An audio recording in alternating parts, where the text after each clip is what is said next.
आपके chapter number 8 का last point class.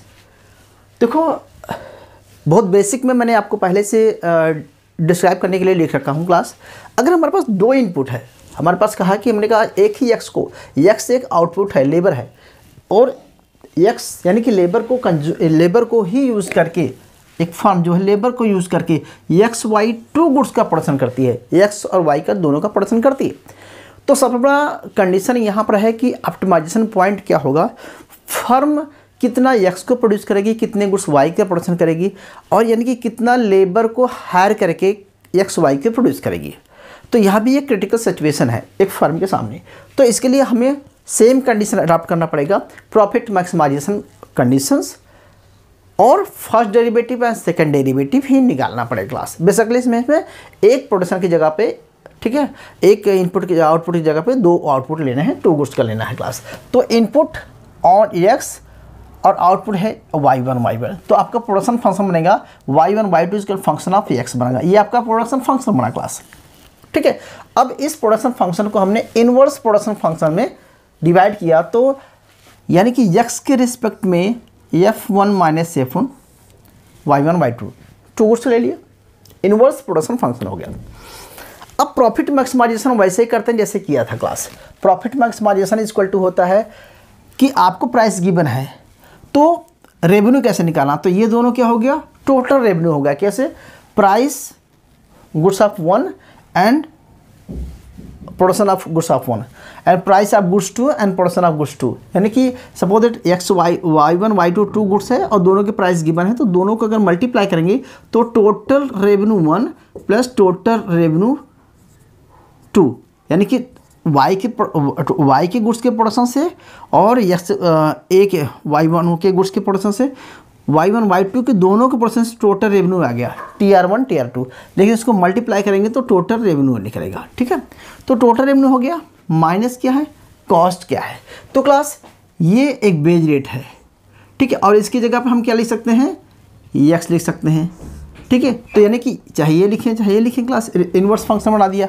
तो यहाँ पर W जगह पे एक्स भी लिख सकते हैं। तो हमने जितनी लेबर हायर किया है उसको W से मल्टीप्लाई करेंगे तो ये हमारा हो गया टोटल कॉस्ट। तो हमारा प्रॉफिट फंक्शन बन गया, इनवर्स प्रॉफिट फंक्शन ये हो गया, प्रॉफिट फंक्शन इक्वल टू हो गया, ठीक है, क्लियर हुआ। अब फर्स्ट ऑर्डर कंडीशन क्या है, तो फर्स्ट ऑर्डर कंडीशन बहुत बार पढ़ाते चला रहा हूँ। फर्स्ट ऑर्डर कंडीशन होता है कि जो प्रॉफिट फंक्शन है इसका फर्स्ट ऑर्डर कंडीशन निकाले क्लास। तो फर्स्ट ऑर्डर कंडीशन हम रिस्पेक्ट ऑफ वाई की निकालेंगे, इंडिविजुअल निकालेंगे 1 by 1 के केस में क्लास। तो profit of derivation of y1 के रिस्पेक्ट में निकालेंगे, तो P क्या है, गिवन प्राइस है, उसको मल्टीप्लाई कर देंगे, ठीक है, इनटू W। इसके जगह पे क्या करेंगे, हम इस चीज़ को रख देंगे class, derivation of F1 S1 derivation. तो ये टोटल क्या हो जाएगा आपका, ये टोटल हो जाएगा हमारी कॉस्ट, टोटल हो जाएगी कॉस्ट। तो प्राइस है और ये वेज है, ये तो आपका हो जाएगा मार्जिनल, क्या हो जाएगा, कॉस्ट, ठीक है। तो यानी कि फाइनली हम सोचेंगे तो ये आ गया P1 को जो है मार्जिनल कॉस्ट में ये जो डिफरेंस है वो क्या होना चाहिए, 0 होना चाहिए। यानी कि फर्स्ट ऑर्डर कंडीशन में P1 equal to W minus ये फर्स्ट डेरिवेटिव कंडीशन निकाल कर हमने किया कि दोनों को marginal cost equal to P1 रख दिया, क्लियर है। ओके, नेक्स्ट पॉइंट रखते हैं कि डेरिवेशन ऑफ y2 के रिस्पेक्ट में ड्राइव करेंगे, तो प्राइस ऑफ 2 इज गिवन है एंड W गिवन है। अब हम करेंगे इसको निकालेंगे तो ये भी मार्जिनल कॉस्ट ही निकल आएगी, ठीक है। एक एक्स्ट्रा यूनिट प्रोड्यूस करने पर जो टोटल कॉस्ट में एक्स है, इसको एक्स टोटल कॉस्ट में जो चेंज आता है उसको मार्जिनल कॉस्ट बोलते हैं। तो अगर इसको हम सॉल्व करेंगे क्लास तो हमें निकलेगा कि P2 equal to marginal cost, ठीक है, प्राइस जो 2 है इक्वल टू मार्जिनल कॉस्ट 2 निकला क्लास। तो मार्जिनल फर्स्ट कंडीशन है कि मार्जिनल कॉस्ट प्राइस के इक्वल होना चाहिए। तो 2 गुड्स है तो दोनों के प्राइसेस हैं तो दोनों के मार्जिनल कॉस्ट भी दोनों के इक्वल होना चाहिए, क्लियर हुआ।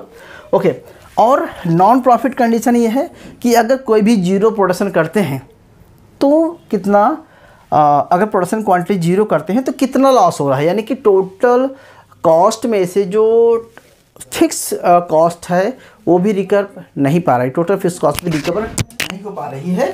तो उसी कॉस्ट को हम बोलते हैं कि हम अगर प्रोडक्शन 0 करते हैं तो हमारा जो कॉस्ट है टोटल फिक्स कॉस्ट भी निगेटिव रहेगी। नहीं आ पाएगी, बहुत ज़्यादा है। ठीक है, अब इसको क्लियर हुआ। अब इसको क्लास हम एक न्यूमेरिकल एग्जाम्पल समझाते हैं क्लास।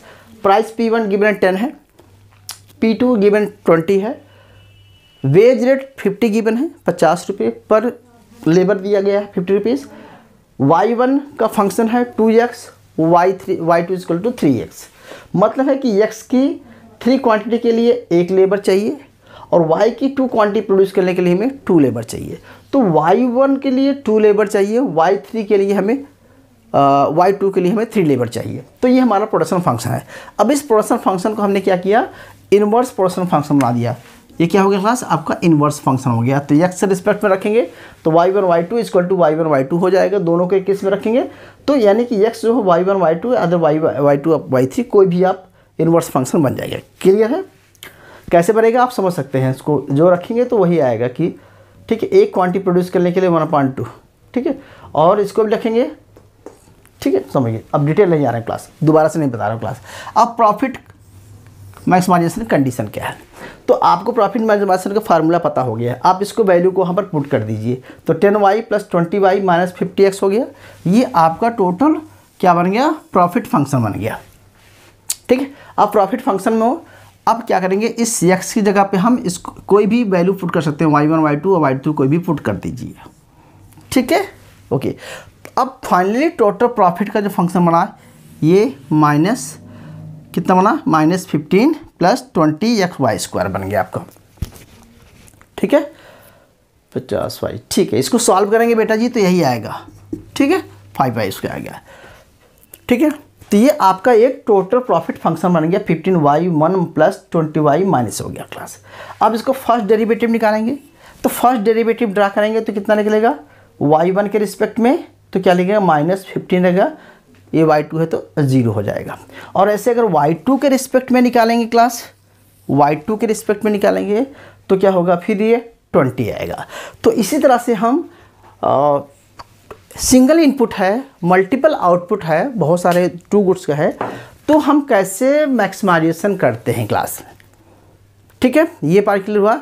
तो आपको मैं रिकॉल करता हूँ पूरे होल चैप्टर को एक सिंपल कॉल में। सबसे पहले हमने प्रोडक्शन फंक्शन पढ़ा, प्रोडक्शन फंक्शन को हमने इन्वर्स प्रोडक्शन फंक्शन पढ़ा। तो प्रोडक्शन फंक्शन की जो है एजम्पशन है, उसकी प्रॉपर्टीज है, कनकेव कन्वेक्स कब होगा, और इन्वर्स प्रोडक्शन फंक्शन बनता है, कंडीशनल इनपुट फंक्शन कैसे बनता है। प्रोडक्शन फंक्शन के बाद हमने क्या किया कि कॉस्ट फंक्शन पढ़ा है। कॉस्ट में भी हमने सारा कुछ देखा कि short run long run cost कैसी होती है, एवरेज कॉस्ट कैसे निकालते हैं, मार्जिनल कॉस्ट कैसे निकालते हैं। फिर हमने पहली कंडीशन पढ़ा कि प्रॉफिट मैक्सिमाइजेशन कंडीशन। ठीक है, फिर हमने प्रॉफिट मैक्सिमाइज निकाला। इसके बाद हमने क्या किया, आउटपुट के पॉइंट ऑफ व्यू से प्रॉफिट मैक्सिमाइजेशन किया। फिर हमने इनपुट के पॉइंट ऑफ व्यू से प्रॉफिट मैक्सिमाइजेशन किया।